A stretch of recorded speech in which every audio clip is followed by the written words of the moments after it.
The number one guy that I think has the most reach is Cody Rhodes. Fans, and the reason he got his own car was so that the buses didn't have to wait on him and the talent could go to the next town. That's being a leader. That's being somebody that in the lines. I do think that a lot of young kids could use some help on the mic, but if you were in the main event of WrestleMania, it was a $1 million payday.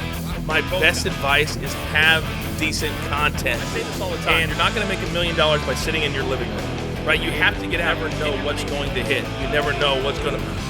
Oh, your game. So every time I hear, I deserve, my brain shuts down. You don't deserve anything.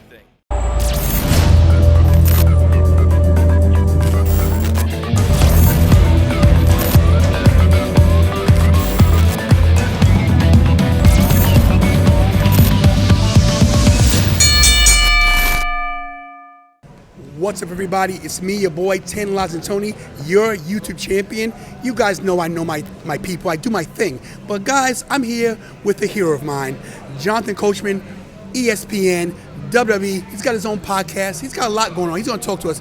Jonathan Coachman, first of all, thank you for even being on the show. Well, you're very welcome, and the pleasure is all yours. Let's go. That is true. The pleasure is all mine.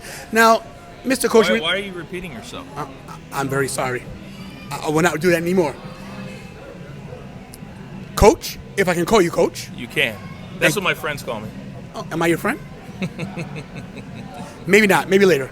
So, Coach, you're here at 90s Wrestling Con, saying hi to the fans. Well, I got to talk to the peeps why I'm doing this interview. It's called multitasking, because that's what stars do. But I didn't mean to interrupt you. Go ahead. No interruption. It's fine. I'm learning. I'm getting schooled right now, which is incredible. You're here at 90s Wrestling Con. The fans are great to see you. They know you from WWE. They know you from ESPN. Mm-hmm. What is it like to talk to the fans? Well, for me, it's great to be kind of back because I left, several years ago, and I'm the only person. I kind of knocked the door down, so to speak. There had never been somebody go from WWE to ESPN as a legitimate SportsCenter anchor. So I was very proud of that, and now we're seeing guys like Joe Tessitore go the other way. So it's great to see the fans again, and a lot of the younger ones, they kind of look at me and go, I think I know who that guy is. But now with our new show Behind the Turnbuckle, it's kind of a story time show where we get people from the 90s, the 2000s, and even today we just had Cody Rhodes on because that's what stars do, Tony.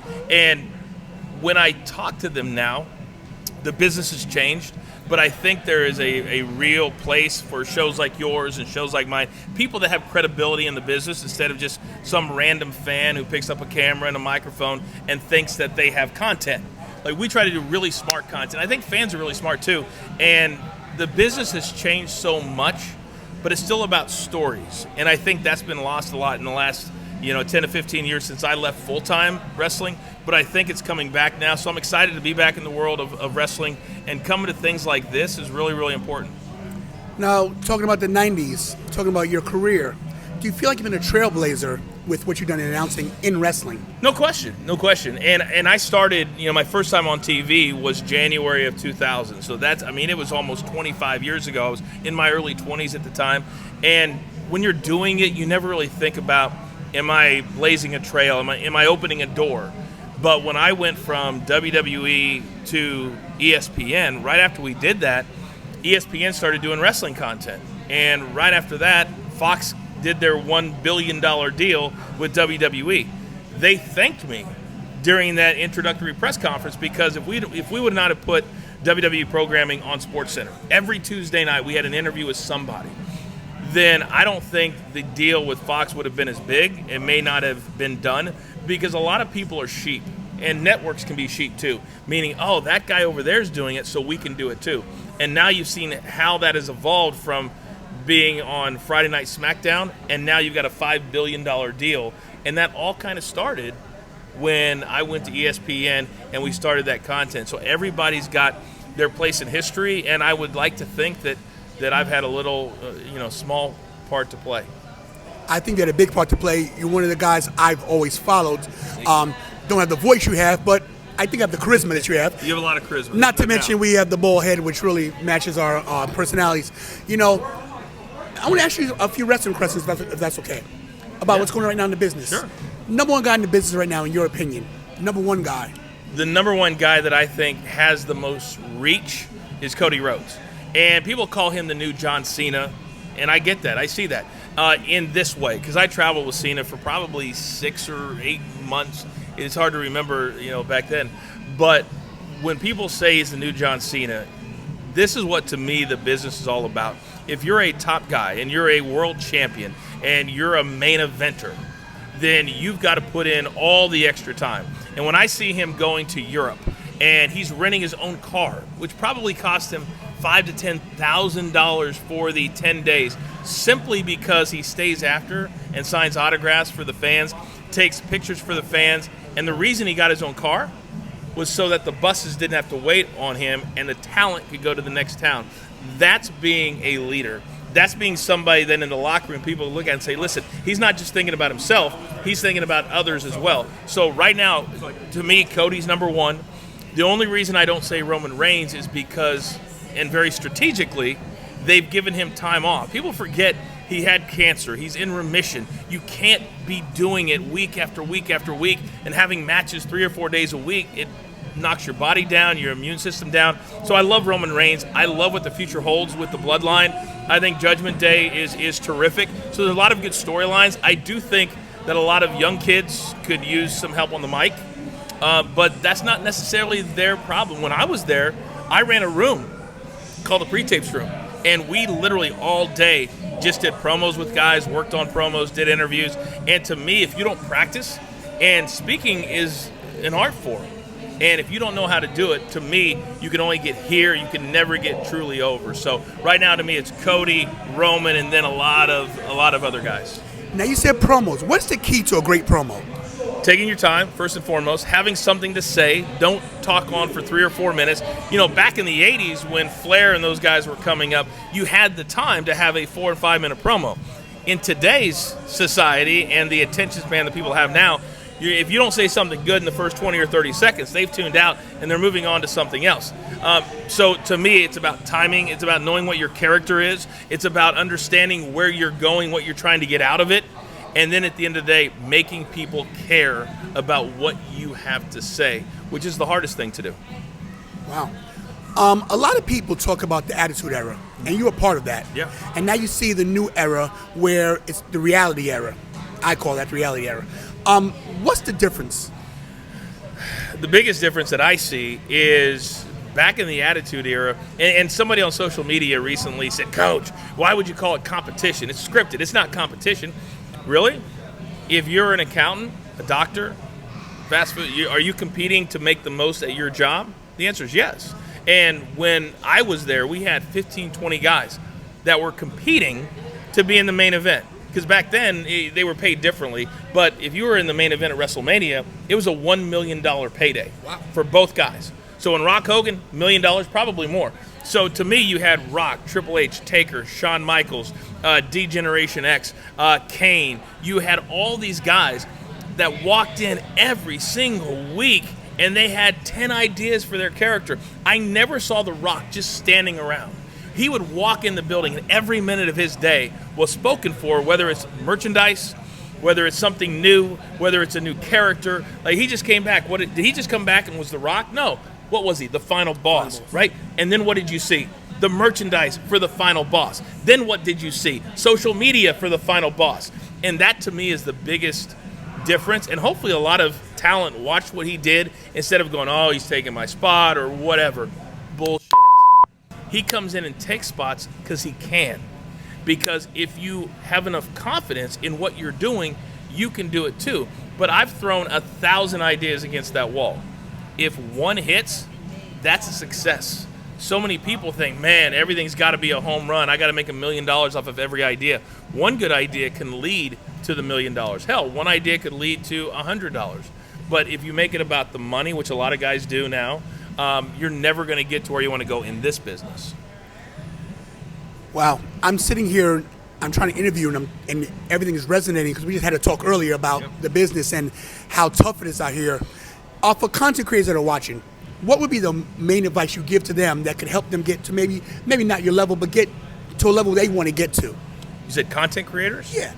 Well, I think the influencer stage of making a lot of money anyway is over. And there's a lot of companies that I meet with a lot of executives that I meet with right now as we grow our personal brands. And the biggest thing is they need a return on their investment. And so many times they pay an influencer because they have 1 million followers or whatever, and then they go, oh, we didn't get any views, or nobody's watching, nobody's paying attention. It's because those influencers probably made their name doing crap. And then you had a lot of 18-year-olds, man, I like watching that on Twitch or whatever. And my best advice is have decent content and feed into what you're doing. If you want to be in the wrestling business, come to events like this. Talk to people. A lot of people are like me. They'll talk to you. They'll give you the advice. But it's not going to just come knocking on your door. I say this all the time. You're not going to make $1 million by sitting in your living room, right? You have to get out. And you're going to hear no a lot more than you hear yes. And so many people, I like that, because to me, half of the people aren't even my competition, because they hear the word no and they're done. And when you're a content creator, you never know what's going to hit. You never know what's going to hit. You never know what's going to. Oh, it's one of my guys right there, man. Back in the day.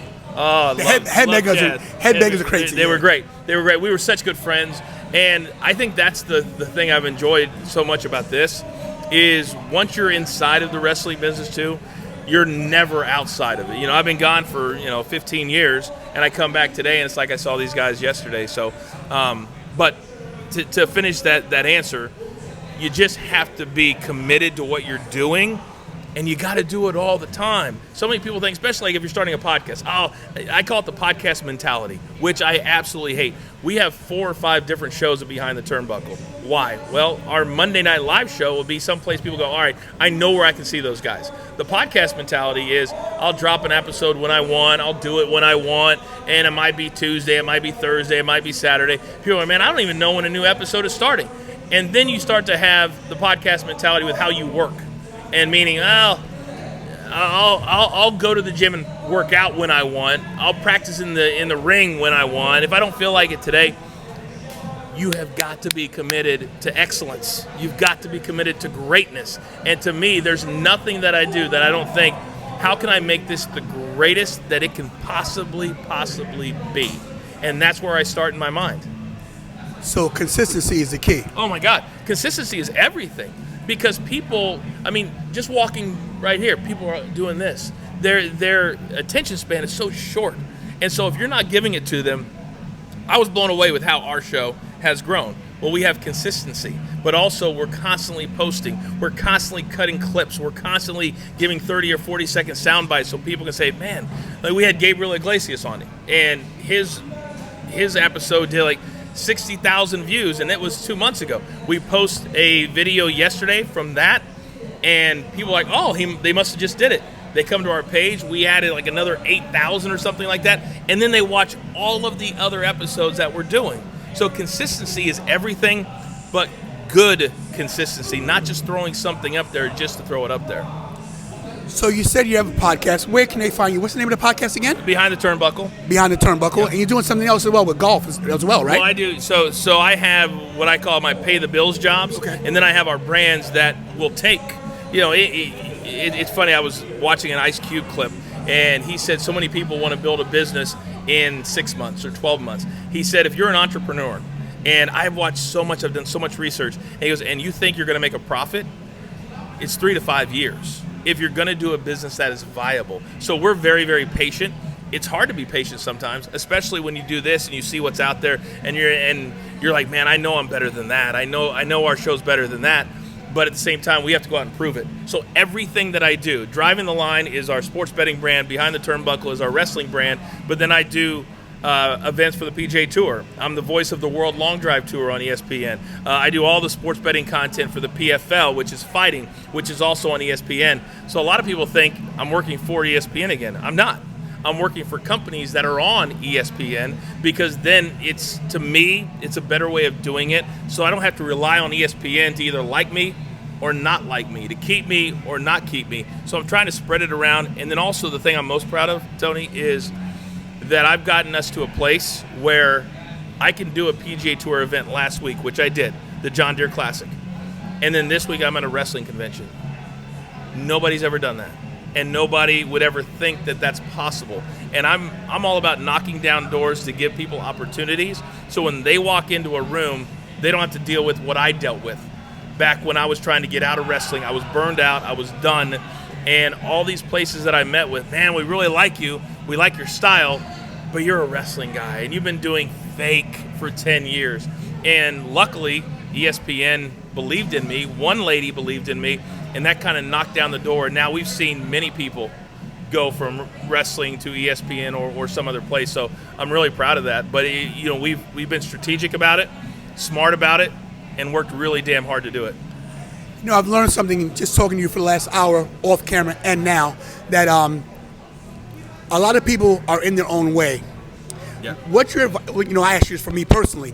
What's your advice to people that are in their own way when they're trying to, not just consecrating, not just broadcasting in life?